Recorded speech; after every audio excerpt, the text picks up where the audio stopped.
जब जिंदगी का मेहरबान हाथ सर से हट जाए तो पैरों के नीचे की जमीन भी तपिश देने लगती है। ऐसी सूरत हाल में जब आगे पीछे कोई ना हो तो उस समय किसी का ठंडी हवा का झोंका बनना हमें सारी उम्र के लिए कैसे धोखे में डाल देता है, जिससे पीछा छुड़ाना बहुत ही मुश्किल हो जाता है। मेरा नाम हर्षाली है और मैंने जिस माहौल में आँख खोली वो इंसानी व्यवहार की तलखी और जहर से भरा हुआ माहौल था। मेरा बाप मेरी माँ के साथ बहुत जुर्म किया करता था और मेरी दादी और मेरी बुआ भी इस मामले में पूरा पूरा साथ देती थीं। दादा का देहांत हो चुका था। ना जाने मेरे बाप को मेरी माँ पर किस चीज़ का गुस्सा था कि छोटी से छोटी बात पर भी वो मेरी माँ को बुरी तरह से अपने गुस्से का निशाना बनाता था। और ये सब देखकर मैं बचपन से ही दिमागी मरीज बन चुकी थी। अब मुझे हर मर्द को देखकर डर लगता था और मुझे रोने पर भी बाप और दादी की तरफ से मारपीट का सामना करना पड़ता था। बच्ची होने के बावजूद भी मुझे रोने का हक नहीं था और मैं ऐसे ही घुट घुट कर अपनी आंखों के सामने अपनी माँ को मार खाते हुए देखती रहती थी। मैं 5 साल की थी और मुझे याद है कि मेरी माँ उस समय उम्मीद से थी। उसके बावजूद भी मेरा बाप मेरी माँ को मारने से बाज नहीं आता था। कुछ महीनों के बाद मेरे माँ ने मेरे भाई को जन्म दिया। भाई को देखकर मेरे ददिहाल वाले बहुत खुश हुए और मेरे बाप की तरफ से भी मेरी माँ पर जो जुल्मों सितम होते थे वो कुछ कम हो गए थे, लेकिन पूरी तरह ख़त्म नहीं हुए थे। वो अब भी कभी कभी माँ पर हाथ उठाने से बाज नहीं आते थे। ख़ानदान का वारिस देने की खुशी में अब मेरी दादी और मेरी बुआ ने भी मेरी माँ पर जुल्म करने थोड़े कम कर दिए थे। जब मेरा भाई 6 साल का हुआ तो उस समय मैं लगभग 11 साल की हो चुकी थी। न जाने वो कौन सा मनहूस दिन था जब मेरी माँ से बर्तन धोते हुए कांच का कोई बर्तन टूट गया था और उसी बात पर मेरी दादी ने शोर मचा दिया था। दादी का कहना था कि ये सेट उनकी माँ का दिया हुआ था, इसलिए उनकी माँ की निशानी टूटने से मेरी दादी बहुत नाराज हो रही थीं और मेरी माँ को मारने लगीं। आवाज़ें सुनकर मेरे पापा भी बाहर आ गए और मेरी माँ को अपनी माँ के कहने पर बुरी तरह से पीटने लगे। मेरी माँ के पूरे शरीर पर मार के निशान पड़ गए थे और उनके सर से भी खून बहने लगा था। मार खाते खाते माँ ने जिंदगी में पहली बार मेरे पापा को अपनी सफाई देने की कोशिश की तो उस पर मेरा बाप और भी ज़्यादा आग बबूला हो गया। मेरी दादी ने भी अपने बेटे को और शह दी और दादी के कहने पर उसी समय मेरे पापा ने मेरी माँ को घर से निकल जाने का हुक्म दे दिया। साथ ही साथ तलाक देने का फैसला भी सुना दिया। मेरी माँ पर तो जैसे आसमान टूट पड़ा था। माँ ने बहुत मिन्नतें की, लेकिन मेरे बाप को जरा भी दया नहीं आई। जब मेरी माँ अपने कुछ कपड़े उठाकर और हम दोनों बहन भाइयों को अपने साथ ले जाने लगी तो मेरी दादी ने मेरे भाई को गोद में उठा लिया। कहने लगी, ये हमारे ख़ानदान का वारिस है, तुम अपनी बेटी को लेकर जाओ, हम अपने बेटे को नहीं देंगे। ये एक और जुल्म था जो मेरी माँ पर किया जा रहा था कि उससे उसकी औलाद भी छीनी जा रही थी।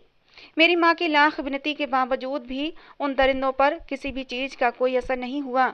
ये सब देखकर मेरा भाई, जो उस समय सिर्फ 6 साल का था, बुरी तरह से रो रहा था और कह रहा था कि मुझे अपनी माँ के साथ जाना है। लेकिन मेरे बाप ने उसे भी थप्पड़ मार कर चुप करवा दिया और मेरी दादी मेरे भाई को जबरदस्ती गोद में लिए अंदर चली गई। उसके बाद मेरे बाप ने मेरी माँ और मुझे धक्के मार कर घर से निकाल दिया। मेरी माँ बहुत देर तक दरवाजे के बाहर बैठी रही, मुझे अपने सीने से लगाए बिलख बिलख कर रोती रही। मोहल्ले वाले भी इकट्ठे हो चुके थे, उनकी तसल्लियाँ और दिलासे जारी थे, लेकिन मेरी माँ का तो सब कुछ लुट चुका था।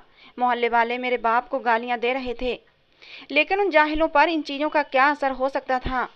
बहुत देर तक वहाँ बैठे रहने के बाद मेरी माँ अपना सामान और मुझे लिए अपनी माँ की घर की तरफ चल पड़ी। मैं ज़िंदगी में पहली बार अपनी नानी से मिलने जा रही थी, क्योंकि मेरी माँ को अपने घर वालों से मिलने की भी इजाज़त नहीं थी, हालांकि वो इसी शहर में रहते थे। जब मेरी माँ घर पहुंची तो जैसे घर में जलजला सा आ गया था। उनमें से किसी को भी उम्मीद नहीं थी कि बेटा पैदा होने के बाद भी मेरा बाप मेरी माँ को तलाक दे सकता है और फिर बेटे को भी छीन सकता है। मेरे 2 ही मामा थे और दोनों उस समय शादीशुदा थे। नाना इस दुनिया में नहीं थे, नानी ही जिंदा थीं और वो भी बेटों के रहमो करम पर थीं। उन्होंने अपने बेटों की मिन्नत समाजत करके अपनी बेटी को घर में रहने की इजाज़त तो दिलवा दी थी। मामा भी शायद इसीलिए मान गए थे। उन्हें लगता था कि पापा को अपनी गलती का एहसास होगा और वो मुझे और मेरी माँ को यहाँ से ले जाएंगे। लेकिन पापा तो जैसे ठान कर बैठे हुए थे। उन्होंने कुछ ही दिन में तलाकनामा मेरी माँ के पास भिजवा दिया था। उसके बाद तो जैसे घर में एक तूफान सा आ गया था। सब मेरी माँ के पीछे पड़ गए थे। मेरी दोनों मामियाँ मामा मेरी माँ से बिल्कुल भी खुश नहीं थे। यहाँ तक कि मेरे दोनों मामा मेरी माँ पर ही इल्ज़ाम लगा रहे थे। कि तुमने ही अपना घर नहीं बसाया, जरूर तुम्हारा ही कुछ कसूर रहा होगा जो उस इंसान ने तुम्हें तलाक देकर घर से निकाल दिया। घर वालों का ये व्यवहार भी मेरी माँ को अंदर से तोड़ रहा था, लेकिन वो कर भी क्या सकती थीं। जब पति ने तलाक दे दी हो तो उसके बाद भाइयों से क्या उम्मीद रखी जा सकती है, और जब भाई ऐसे हों तो फिर उनकी पत्नियां कैसे जुल्म का कोई भी मौका हाथ से जाने दे सकती थीं। वहां पर रहने के बदले मेरी माँ को घर का सारा काम करना पड़ता था। मैं उस समय 11 साल की थी, इसलिए हर काम में मुझे भी घसीट लिया जाता था और सारा दिन मुझे भी जानवरों की तरह काम लिया जाता था। मेरी नानी मजबूर थीं और कुछ कर नहीं सकती थीं। मैं उस समय स्कूल भी जाया करती थी, लेकिन नानी के घर आने के बाद मामा ने मेरी पढ़ाई का खर्चा उठाने से मना कर दिया था। मेरी माँ ने लोगों के घरों में काम करने की अनुमति मांगी, लेकिन मेरे मामा की गैरत को ये गवारा न हुआ कि लोग क्या कहेंगे कि हम अपनी बहन को पाल नहीं सकते। वो बहन को संभालने से भी इनकारी थे और लोगों से बातें सुनना भी नहीं चाहते थे। मेरी माँ ने तो मुझे पहले तो कुछ समय तक घर पर बिठाकर रखा, लेकिन फिर मेरी नानी ने मामियों की विनती करके मुझे एक सरकारी स्कूल में दाखिला करवा दिया और खर्च के नाम पर मिलने वाले कुछ रुपयों को जोड़ जोड़ कर मेरे स्कूल की फीस भरने लगी थीं। मेरी नानी ने जाकर स्कूल के हेड मास्टर से बात की थी कि मुझे यूनिफॉर्म और किताबों की कमी के चलते तंग ना किया जाए। मैं उस समय 5वीं क्लास में थी। किसी न किसी तरह पढ़ते हुए मुझे 3 साल और बीत गए और मैं 8वीं क्लास में आ गई। अब मैं 14 साल की हो चुकी थी कि एक दिन मेरी नानी भी हमें छोड़कर भगवान के पास चली गईं। इस घर में नानी ही हमारे लिए घनी छाँव थीं, वो भी हमें छोड़कर चली गई थीं। नानी के जाते ही मेरी माँ का उस घर में होना एकदम बेमोल हो चुका था। सारा दिन गधों की तरह मेरी माँ घर के सारे काम करती और मेरी दोनों मामियाँ मेरी माँ पर हाथ उठाने से भी नहीं चूकती थीं। अब तो मेरे मामा भी अपनी बहन पर हाथ उठाने लगे थे और मुझे भी जरा जरा सी बात पर मार पीट का निशाना बनना पड़ता था। मेरी मामियाँ अब घर में हमें बिल्कुल भी बर्दाश्त करने को तैयार नहीं थीं। और यूं एक दिन मेरे मामा ने जबरदस्ती मेरी माँ की शादी एक बुढ़े से करवा दी, जिसके पहले से ही मुझसे भी बड़ा बेटा था। माँ इस सारी सूरत हाल में कुछ भी नहीं कर सकती थीं। यूं वो मुझे लिए अपने नए पति के पास आ गईं। लेकिन मामा के द्वारा किया गया ये फैसला मेरी माँ के हित में अच्छा हुआ था, क्योंकि मेरा सौतेला बाप बहुत अच्छा था और उसने हमसे किसी तरह का कोई भी भेदभाव नहीं रखा था। उसने मुझे अपनी सगी बेटियों वाला प्यार दिया था। उसका एक ही बेटा था जो मुझसे 3 साल बड़ा था। उसे पढ़ने लिखने में कोई दिलचस्पी नहीं थी और वो सारा दिन आवारागर्दी करता रहता था। मेरे बाप ने मेरा बहुत साथ दिया, मुझे सरकारी स्कूल से हटवाकर एक अच्छे स्कूल में दाखिला करवा दिया। मैं तो ये देख देख कर हैरान होती थी कि कहाँ मेरा अपना सगा बाप मेरी कदर नहीं करता था और मेरी माँ को भी मारता पीटता था, और मेरा सौतेला बाप वो तो मेरी माँ को भी रानियों की तरह रखता था और मुझे भी शहजादी समझता था। इस दुनिया में इंसानों के कितने रंग होते हैं, ये सब मैं धीरे धीरे जान रही थी। अब तक मैं रिश्तों की नाकदरी ही देखती आ रही थी, अब पहली बार किसी घर में औरत की कदर होते देख रही थी। मेरे सौतेले बाप की मेहरबानी से मैं दिल लगाकर पढ़ रही थी और अब ग्रेजुएशन कर रही थी, जब मेरी जिंदगी में एक और हादसा हुआ जिसने मेरी पूरी जिंदगी को हिलाकर रख दिया था, तहस नहस करके रख दिया था। मेरे उस सौतेले भाई ने कभी भी हम दोनों माँ बेटियों को दिल से स्वीकार नहीं किया था, लेकिन वो अपने बाप की वजह से चुप रहता था। हाँ, हमें देखकर अपनी नाक भौं चढ़ाना और हमसे बात न करना उसकी आदत बन चुकी थी। उसके बाप ने उसे कई बार इस बात पर डांटा भी था, लेकिन वो जवान खून था तो उसे इस बात पर कोई भी असर नहीं होता था। मैं उस समय 20 साल की थी और मेरा ग्रेजुएशन का दूसरा साल चल रहा था, जब एक दिन मेरी माँ और बाप एक हादसे का शिकार हो गए। वो मोटरसाइकिल से बाजार जा रहे थे कि एक तेज रफ्तार कार ने उन्हें टक्कर मार दी। मोटरसाइकिल बेकाबू होकर रोड की साइड पर खड़ी एक ट्रॉली से जा टकराई। मेरी माँ तो मौके पर ही दम तोड़ गई थी, लेकिन मेरे पापा की सांसें अभी चल रही थीं। उन्हें अस्पताल पहुंचाया गया। मैं और मेरा सौतेला भाई रोते हुए अस्पताल पहुंचे थे। मेरा सौतेला बाप, जो मेरे लिए सगे बाप से भी बढ़कर था, पट्टियों में जकड़ा पड़ा था। उसने इशारे से हम दोनों को अपने पास बुलाया था और उन्होंने अपने बेटे से कहा, विनोद, मरते टाइम मैं बस तुमसे एक वादा चाहता हूँ कि हर्षाली का ध्यान रखना। ये तुम्हारी सगी बहन नहीं है, लेकिन सगी बहन ही समझना। मैंने हर्षाली को अपनी सगी बेटी समझा है और इसे सगी बेटियों वाली मोहब्बत दी है। तुम भी मेरे इस रिश्ते का मान रखना और हर्षाली का ध्यान रखना। कहते कहते मेरे पापा ने मेरे सौतेले भाई का हाथ थाम लिया था। मेरा भाई भी उस समय रो रहा था और उसने रोते हुए अपने बाप से वादा किया था कि मैं हर्षाली को अपनी बहन की तरह समझूंगा। मेरे भाई से वादा लेते ही मेरे पापा इस दुनिया से चले गए थे। ये बहुत बड़ी कयामत थी जो मेरे सर पर टूट पड़ी थी। अब मेरे सर पर मेरे सौतेले भाई के अलावा कोई भी नहीं था। मुझे समझ नहीं आ रहा था कि जिंदगी अब आगे मेरे साथ क्या क्या करने वाली है। मम्मी पापा की मौत के बाद मेरा भाई, जो उस समय लगभग 24 साल का था, वो अपने बाप से किया हुआ वादा भूल गया था। उसने मुझे मारना पीटना शुरू कर दिया। मैं खामोशी से सब कुछ सहती रहती, क्योंकि मेरे पास उसके सिवा और कोई चारा भी नहीं था। हम दोनों माँ बेटी को वो अपने घर में आने वाले इस हादसे का जिम्मेदार समझता था और मुझे मनहूस कहा करता था। मेरी तो उसकी ज़िंदगी में पहले भी कोई कदर नहीं थी, लेकिन मेरे सौतेले बाप ने मुझे शहजादी बनाकर रखा था।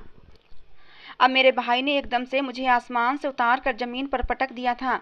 मैं तो उसे अपना भाई ही समझती थी, भले ही वो सौतेला था, लेकिन उसने मुझे कभी भी अपनी बहन नहीं माना था।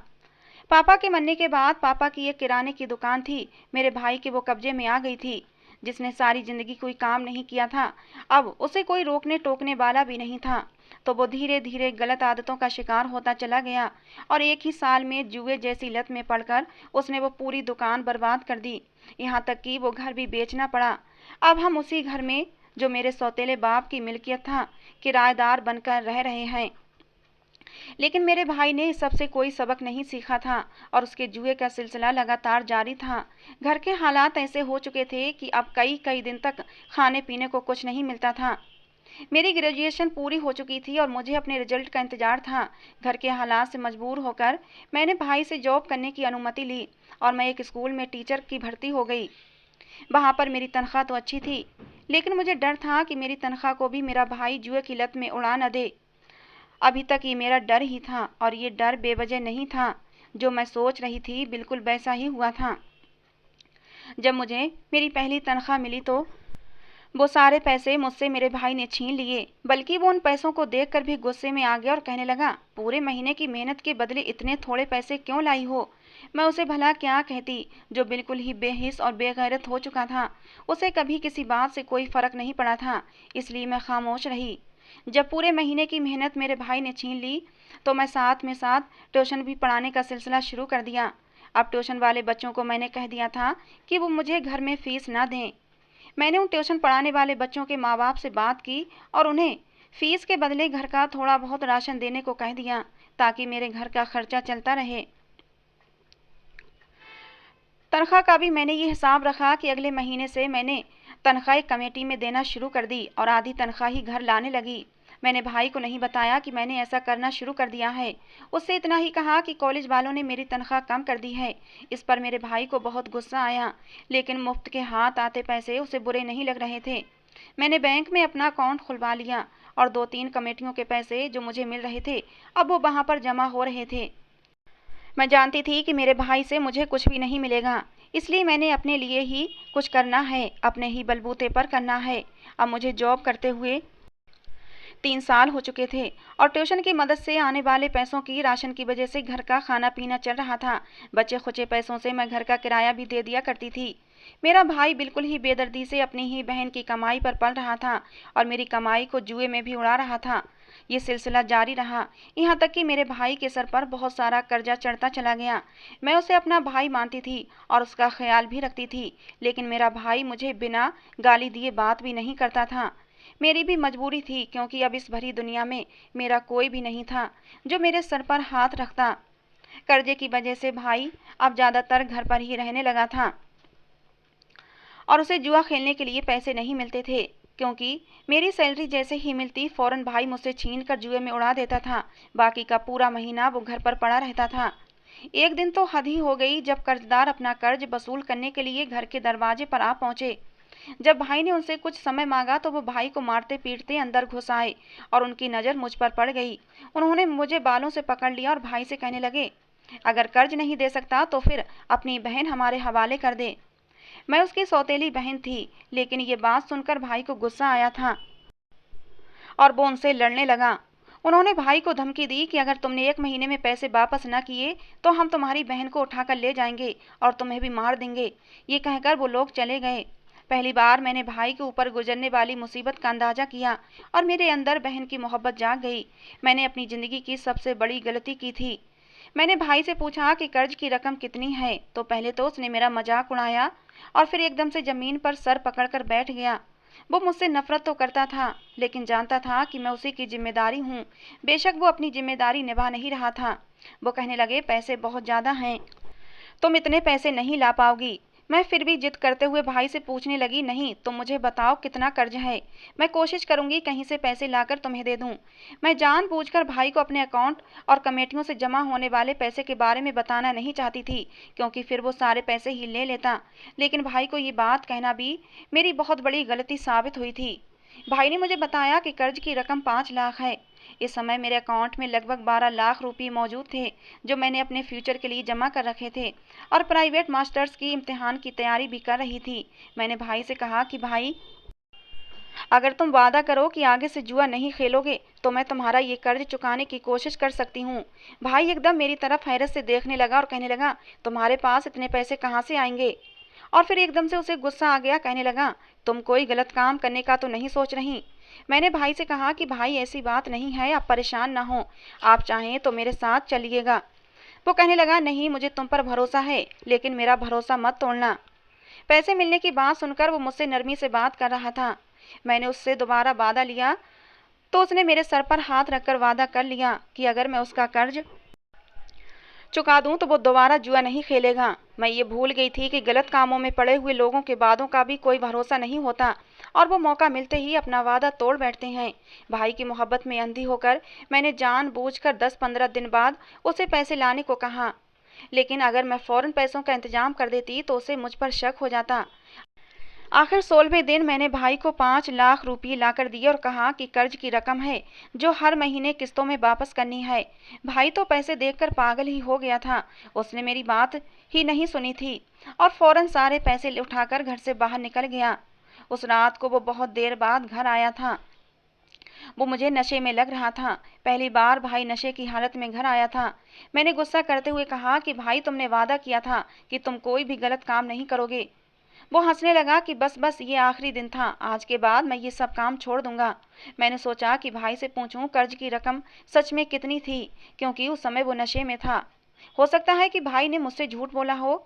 मैं यूं ही भाई से पूछने लगी कि कर्ज कितना था, तो वो कहने लगा, कर्ज तो 4 लाख का था और मैंने वो चुका दिया है। 1 लाख का मैं दांव खेल चुका हूँ, जिसमें से ज़्यादातर पैसे तो हार गया हूँ।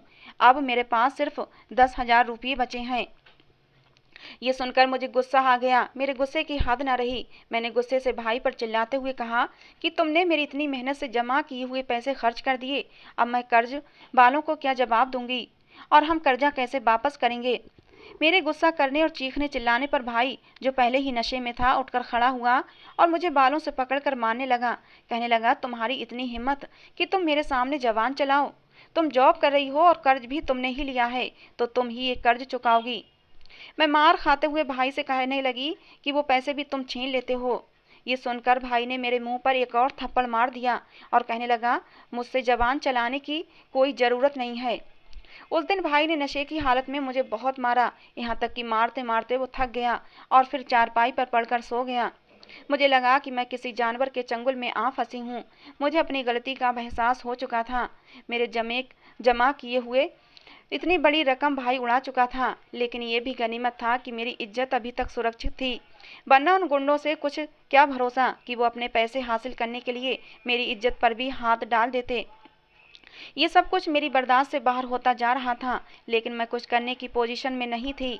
सुबह जब भाई उठा तो वो नशे की चंगुल से निकल चुका था। उसने मुझे देखा तो उसे रात की सारी बातें याद आ गईं। मेरे पूरे चेहरे पर थप्पड़ों के निशान थे और मेरा पूरा शरीर बुरी तरह से दुख रहा था, यहाँ तक कि मेरी कलाइयों पर भी नील के निशान थे। भाई की आंखों में थोड़ी देर के लिए शर्मिंदगी झलकी थी। मैंने मौका गनीमत जानते हुए रोते हुए भाई से कहा कि भाई, भगवान के लिए तुम गलत काम छोड़ दो, अभी समय है, सुधर जाओ। भाई खामोश रहा और चुपचाप उठकर बाहर निकल गया। उस दिन वो जल्दी ही घर वापस आ गया और आकर थका हारा बिस्तर पर लेट गया। मैंने उससे पूछा कि भाई क्या हुआ, तो वो कहने लगा, कुछ नहीं, मैंने पूछा, बताओ तो सही।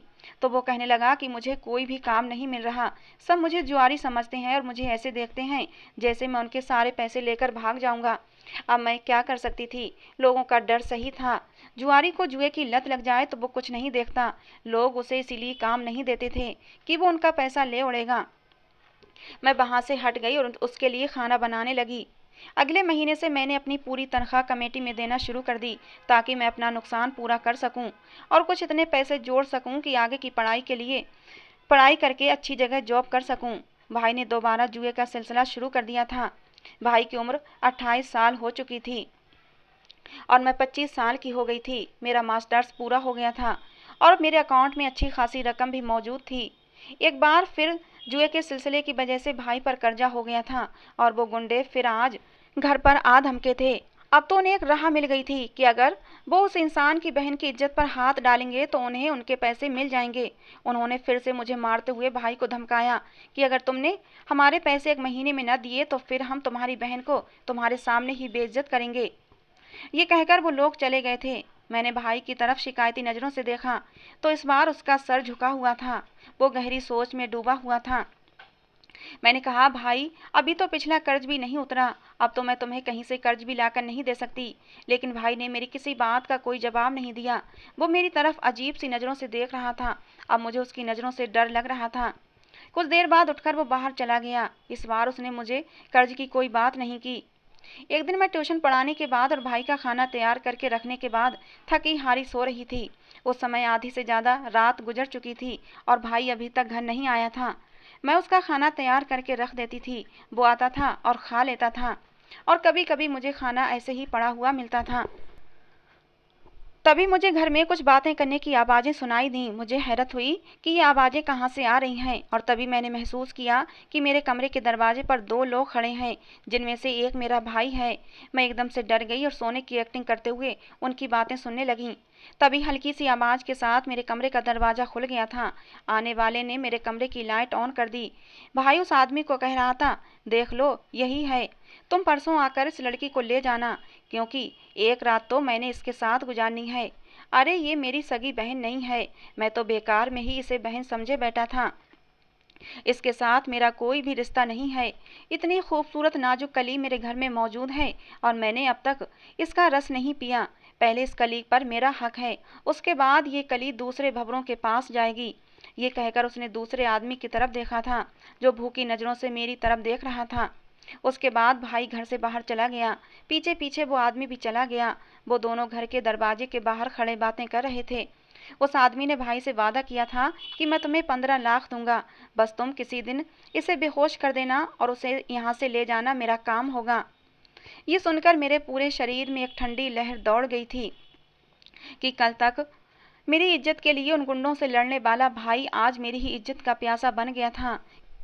कैसे वो अपने बाप से किया हुआ वादा भूल सकता था। गलती शायद मेरी भी थी। मैं कैसे उसे अपना भाई समझ बैठी थी। सच तो कह रहा था वो, उसका और मेरा रिश्ता ही क्या था। ना बाप एक था, ना माँ एक थी। हम दोनों के बीच कोई भी रिश्ता नहीं था। वही रिश्ता था जो एक गैर मर्द और एक गैर लड़की के बीच होता है। वो खुद पहले मेरी इज्जत को तार तार करके अब मुझे ही बेच के पैसे कमाना चाह रहा था। मेरे पूरे शरीर में नफरत की चिंगारियां भड़क उठी थीं, लेकिन मैं जानती थी कि मैं कमज़ोर हूँ, इस समय कुछ भी नहीं कर सकती। मेरे भाई ने उस आदमी से कहा, ठीक है तुम कल आ जाओ। मैं समझ गई थी कि अब मेरी इज्जत की धज्जियां उड़ने में देर नहीं है। वो आदमी चला गया था। मैं वापस आकर लेट गई। लेटने से पहले मैंने दरवाजे और खिड़कियां अच्छे से बंद कर लिए थे। वो पूरी रात बेचैनी से करवटें बदलते गुजरी थी। अगले दिन मैं कॉलेज गई तो जितने पैसे अब तक कमेटी में जमा कराए थे, वो कमेटियां निकलने से पहले ही मैंने पैसे वापस ले लिए और जुर्माने के तौर पर उनमें से कुछ रकम भी भर दी। वो सारे पैसे मैंने अपने अकाउंट में जमा करवा लिए। अब मैं इस घर से भागना चाहती थी, जहाँ पर मेरी इज्जत और ज़िंदगी की बोली लग रही थी। घर जाते हुए रास्ते में मैंने मेडिकल स्टोर से अपने मंसूबे को पूरा करने के लिए कुछ सामान भी खरीद लिया। घर वापस आई तो भाई घर में ही बैठा मेरा इंतजार कर रहा था। आज उसके बोलने का अंदाज बहुत ही नरम था। वो मुझसे नॉर्मली बातें कर रहा था। मैं जानती थी ये सब दिखावा है, ढकोसला है। भाई कहने लगा, तुम खाना बनाओ, मैं तुम्हारे लिए दूध जलेबी लेकर आता हूँ। ये जिंदगी में पहली बार था कि भाई ने मुझे बाहर से कुछ लाकर देने को कहा था। मैं सब समझ रही थी, लेकिन भाई को शक में डालना भी सही नहीं था। मैंने कहा ठीक है भाई, तुम ले आओ, फिर बैठकर हम खाना खाएंगे। मैंने उस दिन मटर पनीर बनाया था क्योंकि वो भाई को बहुत पसंद था। थोड़ी देर बाद ही भाई दूध जलेबी ले आया था। मैंने कहा भाई खाना तैयार है, खा लो। वो खाना खाने के लिए बैठ गया। मैंने उसकी कटोरी में सब्जी डाल दी। जैसे जैसे वो खाना खाता जा रहा था, अपना सर अपने हाथों में पकड़ता जा रहा था। उसका सर चकराने लगा था। थोड़ी ही देर में जमीन पर बैठ गया और कहने लगा, ये मुझे क्या हो रहा है। मैंने भाई की सब्जी की कटोरी में एक नशे की गोली मिला दी थी, जिसका नशा बहुत तेज था। मैं नहीं चाहती थी कि जब मैं घर से भागूं तो भाई मेरा पीछा करे। मैं उसी की तरफ देख रही थी और वो अभी तक पूरी तरह बेहोश नहीं हुआ था। मेरी तरफ देखने लगा और कहने लगा, ये सब तुम्हारी ही हरकत है, मैं तुम्हें जिंदा नहीं छोड़ूंगा, तुम जहाँ भी भाग जाओ मैं तुम्हें ढूंढ लूंगा। ऐसा कहते कहते भाई ने जेब से फ़ोन निकाला और अपनी आंखों को मसलते हुए नंबर डायल करने लगा। मैं उसके हाथ से फ़ोन छीनती से पहले ही वो फ़ोन कर चुका था कि आकर इस लड़की को ले जाओ, नहीं तो ये भाग जाएगी। ये सुनकर मैं डर गई थी, क्योंकि मैं जानती थी कि कुछ देर बाद ही वो इंसान मुझे पकड़ने के लिए आ जाएगा, जिससे मेरे भाई ने मेरा सौदा किया है। मैं खामोश खड़ी रही और भाई यूं ही मुझे धमकाते हुए बेहोश हो गया। उसके बेहोश होने के बाद मैंने जल्दी से अपना सामान समेटा और अपने आप को एक चादर में लपेट कर घर से बाहर आ गई। मेरे दिमाग में बिल्कुल भी नहीं था कि मैं यहाँ से कहाँ जाऊँगी। बस मैं भगवान के सहारे ही घर से बाहर निकल खड़ी हुई थी। घर से बाहर निकलकर मैं तेज़ी से बस अड्डे की तरफ जाने लगी। मेरा इरादा था कि मैं अब इस शहर से निकलकर किसी बड़े शहर में चली जाऊँगी, ताकि मुझे भाई आसानी से ढूंढ न सके। बाहर बड़े बड़े शहरों में गर्ल्स हॉस्टल होते हैं, मुझे वहाँ रहने की जगह मिल जाएगी।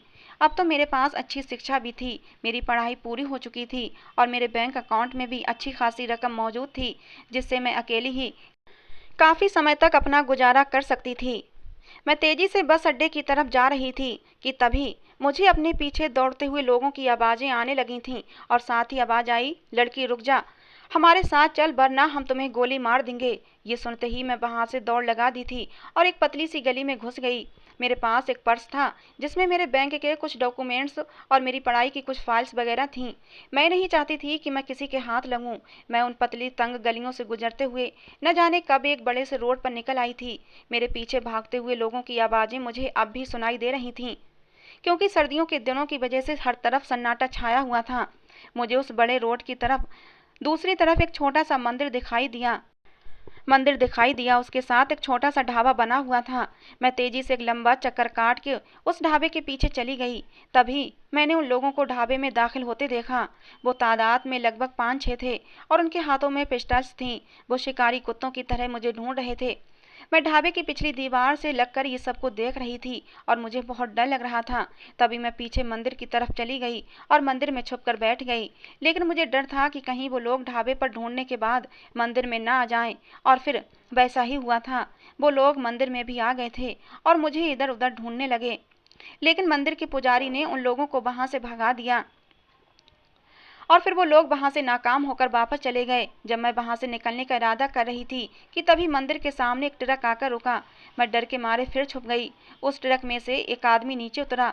हुलिये से वो कोई ड्राइवर ही लग रहा था। सुर्खो सफ़ेद रंगत, ऊंचा लंबा कद, काफ़ी खूबसूरत इंसान था। वो ट्रक ड्राइवर देखने से ही काफ़ी शरीफ आदमी लग रहा था। अपने ट्रक को साइड में खड़ा करके वो ढाबे पर खाना खाने चला गया। तभी मेरी नज़र उस आदमी के ट्रक पर पड़ी। उस पर उसी शहर का नाम लिखा हुआ था जिस शहर को जाने का मेरा इरादा था।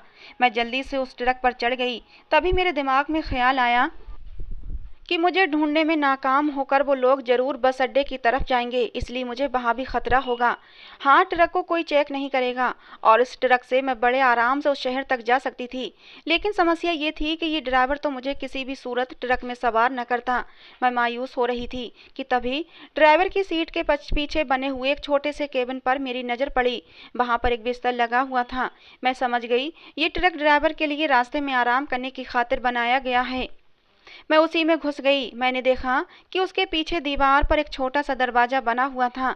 मैंने उसे खोल कर देखा कि ये ट्रक का पिछला हिस्सा था, जहाँ से सामान लोड किया जाता है। वो कपड़ों के बड़े बड़े से बंडल थे और उनके बीच में थोड़ी बहुत जगह मौजूद थी।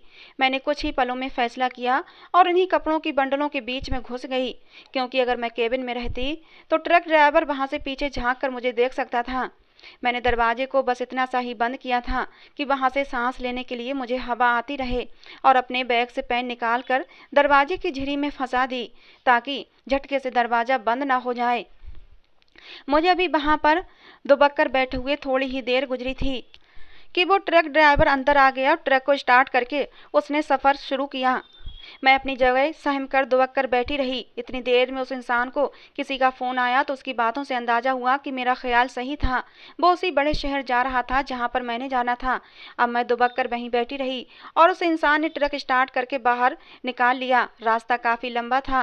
रास्ते में एक जगह रुककर उसने एक ढाबे पर चाय भी पी थी। खाने पीने का कुछ सामान वो पैक करा कर ले आया और ट्रक पर बैठे बैठे ही खाने लगा।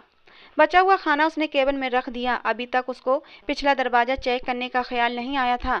दरवाजे इसलिए मैं सुकून से वहीं दुबकी बैठी रही। खाना देखकर मेरी भी भूख चमक उठी थी, क्योंकि मैंने भी बहुत देर से कुछ नहीं खाया था और लगातार भाग रही थी। लेकिन मैं वो बचा हुआ खाना उठा नहीं सकती थी, क्योंकि ऐसे तो उस इंसान को पूरा शक हो जाता। मैंने भगवान को याद किया और वहीं बैठी रही। अब ट्रक शहर से निकलकर हाईवे पर दौड़ रहा था। मैं दरवाजे पर मौजूद एक होल से झांकते हुए देख रही थी कि उस बड़े शहर के आने के आसार नजर आ रहे थे। तभी शहर के करीब आने की वजह से ट्रैफिक एकदम से ज़्यादा बढ़ गया था।